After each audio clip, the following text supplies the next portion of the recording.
Hindi pa man umiere, inspirasyon agad ang hatid ng upcoming kapatid serye na My Best Friend Emma.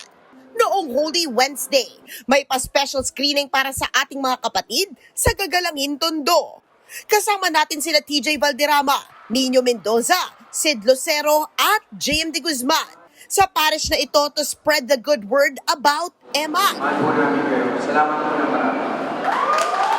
Bago rin ang event na to, tuloy-tuloy ang best friend nating si Eman sa paghahatid ng tulong sa ating mga kapatid.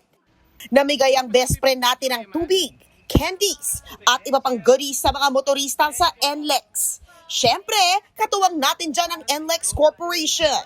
Noong Holy Monday and Tuesday naman, naghatid si Emma ng libreng sakay sa halos 2,000 na pasahero mula Quezon City hanggang Quiapo.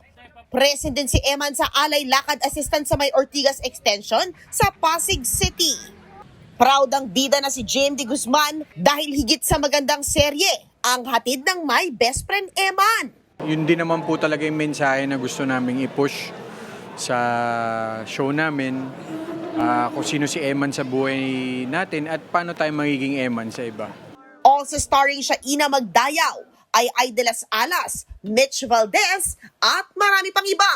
Abangan ang My Best Friend Eman this April 27 na sa TV5.